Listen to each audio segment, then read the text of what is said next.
But the picture I had of her was that she was going to satisfy my life would be complete in her.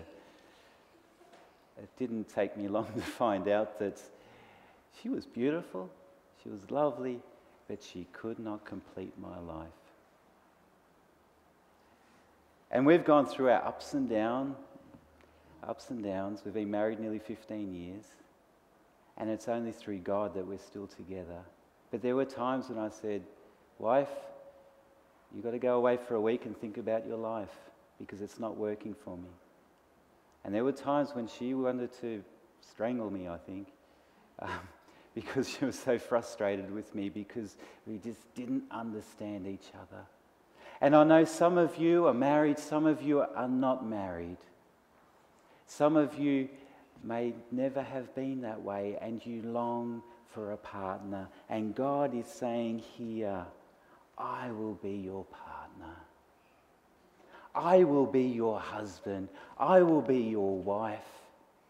I will fill that void in your life that you long for. You do not have to depend on another human being to fill you because they cannot do that. Only I can do that. What a beautiful picture. Can I turn to another picture? Just this, look, when you read the stories of Jesus, especially this one here, it's in John chapter 19, verse 25. Picture this. Jesus is on the cross, nailed on the cross. The nails have pierced his hands, his feet, he's bleeding. He's just been whipped, spat upon. He's tried to carry the cross, but he's just too weak. He's emaciated. He's hanging there. And before him, it says, there stood by the cross of Jesus, his mother, his mother's sister, Mary, the wife of Clopas, and Mary Magdalene. Verse 26, when Jesus on the cross, when Jesus therefore saw his mother and the disciple whom he loved, that's John, the person who wrote the gospel, standing by, he said to his mother, "Woman, behold your son." Then he turned to the disciple, John, "Behold your mother." And from that hour, that disciple took her to his home. Even on the cross in excruciating pain, Jesus saw his mother who was alone now. I mean, she had her other sons, but he wanted her to be taken care of. And he says, "John, my disciple, will take care of you." That's the kind of love that God has for us, for me. You know, there's another picture. I love this picture in Isaiah chapter 49 and verse 15.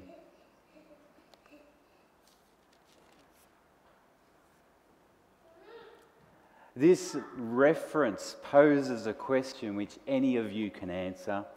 Can a woman forget her nursing child? Can a woman forget her nursing child? No. All you ladies who had babies before, do you forget them?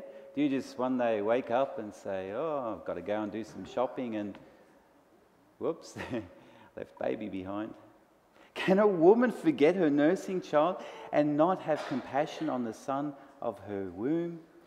Surely they may forget, though it's really hard to believe, but sometimes we hear on the news about mothers who do leave their babies. It does happen. Surely they may forget, yet I will not forget you.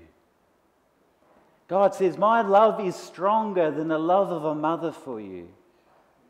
You know, my mum had a strong love for me. I remember, I think I was 14 or 15 years old, and remember my dad's German, my mum is German.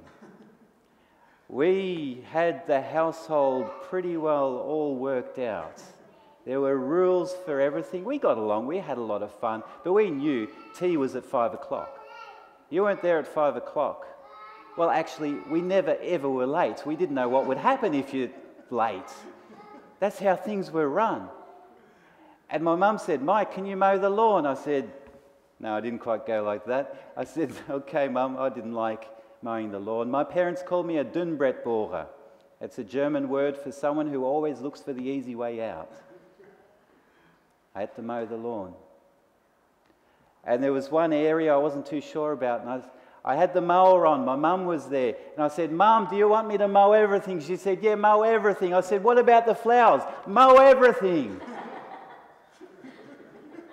When your mum, who's a German, tells you to do something, you don't question.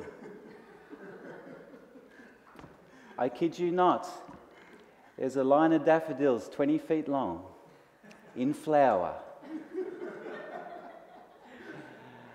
Mum told me to mow them. I was going to enjoy it.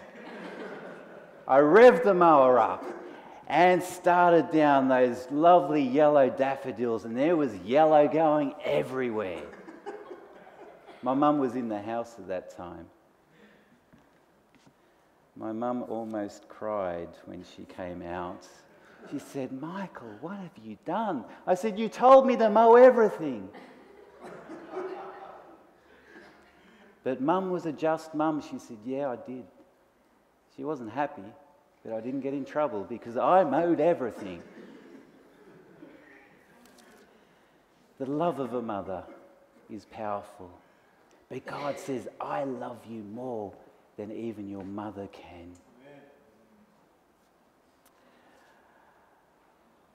I want to go back and talk about Herb. Herb Montgomery, after his revelation of the picture of his God, of his Father, and realizing that unless I have a true picture of God, I can never build a relationship with him. He started sharing with people this information.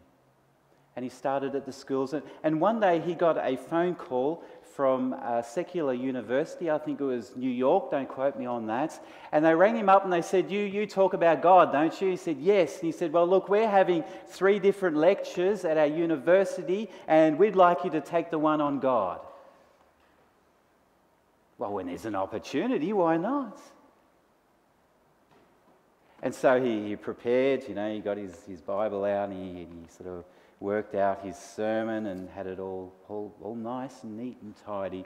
And he goes to the university, I think it was in the afternoon, and there was 3 lecture halls right next to each other. The first lecture hall said something like Dr. Smith, BA, all these letters behind it, and it said evolution. Well, that obviously wasn't his. He went to the next one and, that looks better. Herb Montgomery. No letters, that's fine. God. And I've forgotten what the third one was. It's irrelevant.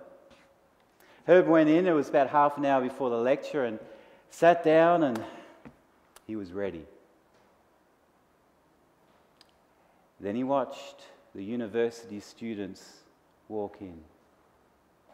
Shorts, T-shirts, chewing gum.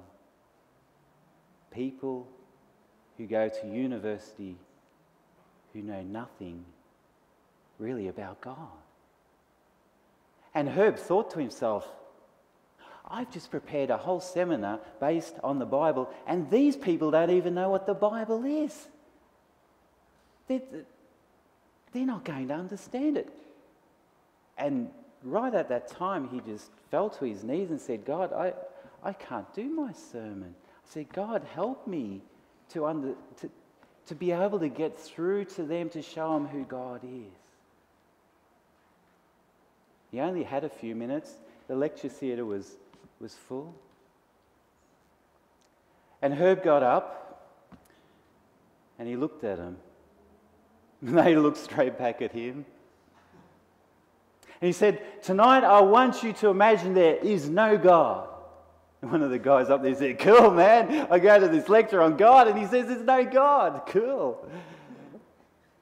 He says, the world has chosen each one of you because of your superior intellect and your experiences to decide we are going to make God, and you need to tell me what kind of God you want.